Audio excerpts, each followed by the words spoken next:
Okay, I'm going to talk about MMA. So much has gone on in the last month with MMA and MMA related things. So many fights been announced.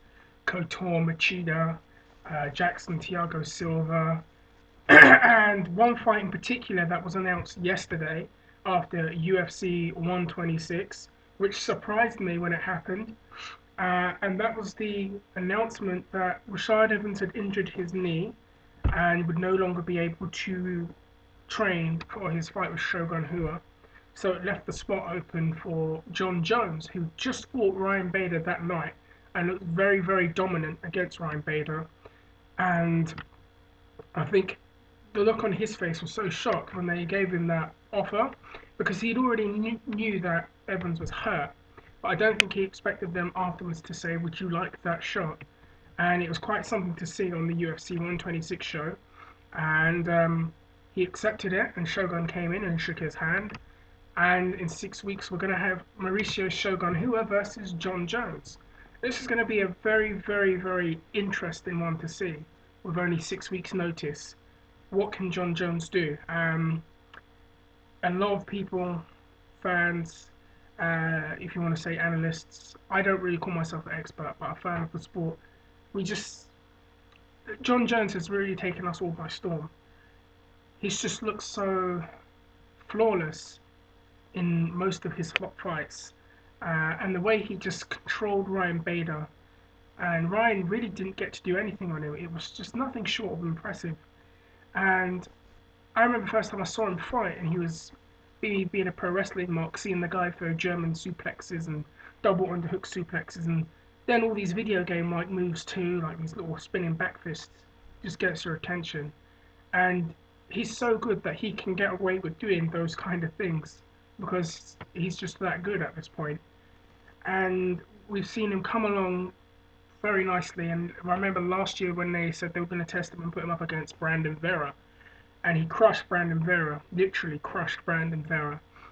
And Dana White was saying afterwards he sees John Jones as someone with a lot of potential, but he wants to bring him along slowly before he puts him in there with the Evans and the Machidas and the Jacksons of the 205 division. And now it looks like we're going to see him fight for the title and possibly win the title. We don't know yet. It's going to be very interesting. And there's a lot of, I don't know, I see a lot of parallels and similarities between Shogun and John Jones because both of them came into the sport very, very young. Both of them just have these incredible styles, and both of them accomplished a lot at a very, very young age. There's just that, I don't know, when I watch John Jones and the progression he's made, it reminds me a lot of when Shogun came into Pride and had the success that he had in his early career. It's very similar. Now, I'm not going to be one of those people that's coming out there that gets caught up in the this guy is unstoppable, this guy could never be beaten, because we've seen this time and time again in MMA that on any given night, on any given fight, someone can be beaten. I know a lot of people got caught up in the mystique of Lyoto Machida, and I will be the first to say Machida is an incredible fighter. But someone can be beaten, and what could happen with Shogun and John Jones? The way I see it, I wouldn't be surprised if John Jones won the fight. I wouldn't be surprised because I've watched Shogun fights and I've seen guys take him down. You know, guys with wrestling can get him down. And Machida got him down. Machida's a pretty decent wrestler. But the point is, I think that Jones is a good enough wrestler to be able to give him enough of a problem there. I think that fight would be quite similar to the Mo Lawal Gegard Mousasi fight that happened last year, where one relies heavily on the wrestling and good submission defense inside someone's guard. I think that's what we could possibly see. But then again, on the other hand, it like who knows?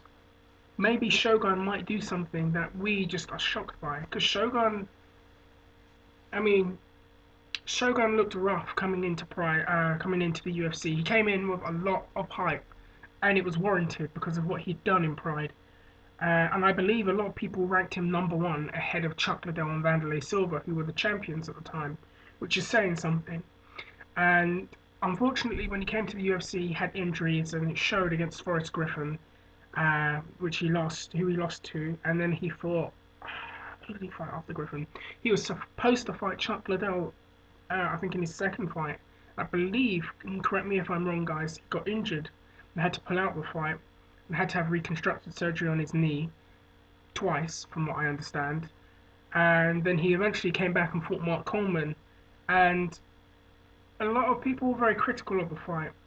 And while the skills looked sharp, it was his conditioning and his, overall fitness. It takes a while to get that back when you've had a surgery. I know, and I've had surgeries. It takes a long time to kind of get all of that back together. It does take quite a while. So in a way, even though I was like irritated by it, well, not irritated, but kind of disappointed, but I understood. And then it looked like Shogun started to come back, and when he fought Chuck Liddell, just wiped out Chuck. And I know a lot of people put money on Chuck winning that fight, uh, namely True Slayer, but that's another story altogether.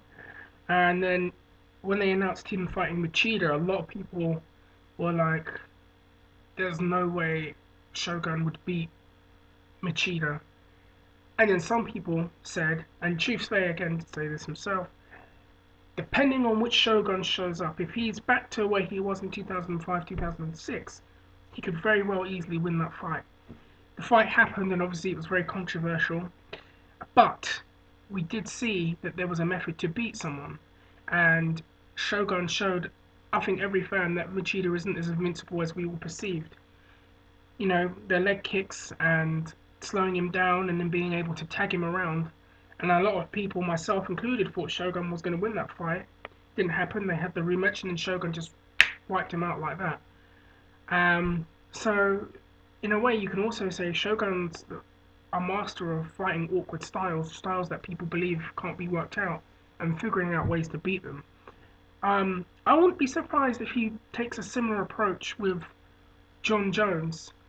When I think about the fight more and more, I could see him throwing a lot of leg kicks, using a lot of his Muay Thai to slow him down, slow his movement down, and then kind of pick him apart from there. I could see that's what kind of thing Shogun would do.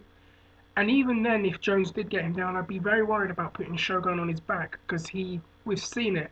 He's got these very nasty and sick submissions that he's just pulled off on guys. But we won't know until they fight, and we've got 6 weeks to wait for that, so that will be great. Um, I watched Anderson Silva and Vitor Belfort. Great fight. It was a short one-round fight, but I honestly thought the only way Vitor would beat him is if he charged at him right away and then just beat him in the first round, which is what everyone says about Vitor. He either beats you in the first round or he doesn't, and he either beats you by coming at you like he did with Matt Lindland and like he did with Rich Franklin and like he's done with Vanderlei Silva, and we've seen him do countless times over and over again. And as the fight progressed and the round was getting on, Vitor kind of got some kind of takedown. They got back up, and then I just remember seeing Silva do like this front kick, just out of nowhere, and clocked him right back, and then finished him. That was quite something to see. I didn't expect that to happen that early. But man, now the talk coming out of that is what's going to happen with Anderson Silva next. Um, Now everyone wants to see Anderson Silva and George St. Pierre. This fight has been spoken about since, I don't know, since 2007. I remember hearing people talk about this fight. People want to see this fight. It's one of these legacy fights, people see it as. Very similar to what BJ Penn and St. Pierre was, or what Floyd Mayweather and Manny Pacquiao could be.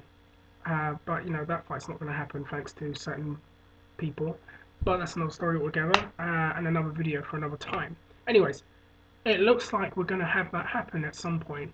Looks like we're going to see Anderson Silva and George St. Pierre. But that's only if George St. Pierre beats Jake Shields. And I think that that's going to be the deciding point. If George beats Jake Shields, then I think Yushin Okami will end up having to wait to fight Anderson Silva, because I've got the feeling that they will do Silva and GSP if he can beat him. And that's an interesting thing now, is the St. Pierre and Jake Shields fight, because you might not be the biggest fan of Jake Shields' style of fighting from an aesthetic standpoint. However, you can't argue that it gets results, and I believe now he's on a 12-fight win streak. And you look at the guys he's beaten and the weight classes he's beaten, he's fought very, very tough competition. And he's fought against guys that really should have been able to beat him. Because we all say that, well, if you ask Jake Shields, he will probably tell you himself that the weakest aspect of his game is his stand-up. But his wrestling and his jiu-jitsu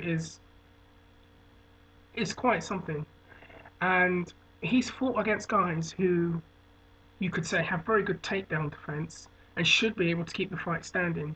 Yet he's been able to negate that and take that away from them and sub them. He did it with Robbie Lawler uh, 2 years ago when he put him in a guillotine from the clinch. He did the same thing when he fought Paul Daly before that Lawler fight, where Daly could have knocked him out, but Jake Shields completely takes that away from him and controls him and keeps him there. He did the same thing with Jason Miller, but that was a decision fight. When he fought Dan Henderson, I remember everybody thought Henderson was going to beat Jake Shields, and it didn't happen. And you can't count Jake Shields out. He seems to be the guy that is pulling off the impossible right now. And I don't think it's entirely out of the realms of possibility when he fights George St. Pierre that he could win. I would say that overall St. Pierre is just the better striker, just a very, very, very good wrestler for a guy who has no wrestling experience. And he's got very good grappling. But you just don't know, and I've said this time and time again, and then Shields just pulls it out. So who knows what's going to happen there. But, maybe Jake Shields will be the spoiler again and set back the St. Pierre and Anderson Silva plans. I bet Yushin Okami hopes that too, which is a guy Jake Shields, funny enough, beat. Coming up soon, we've got the Strikeforce Heavyweight Tournament, which is a marvelous idea. It's nice to see them kind of promote it a little bit more than they have done, which is good. I said in a video before, Strikeforce need to promote things more and make people more aware of what they're doing. They've got a channel, which I think they should use more and more. Anyways, the heavyweight tournament is going to start very soon.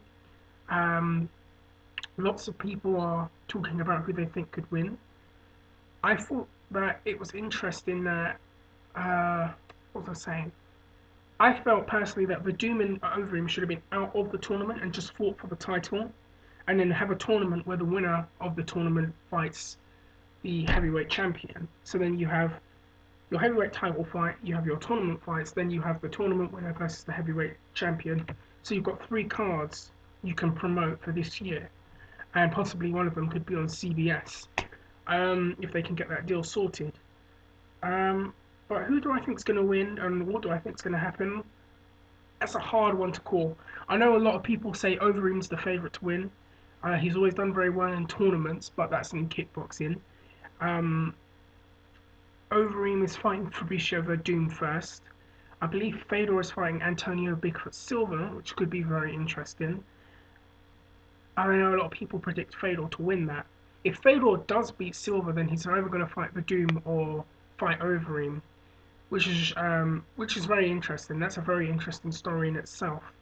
On the other side, you've got Josh Barnett fighting Brett Rogers, which will be interesting. I know a lot of people will favour Barnett, and I wouldn't blame them, but you just don't know. I remember a lot of people favoured Arlovsky, and then Brett Rogers popped him on in the chin.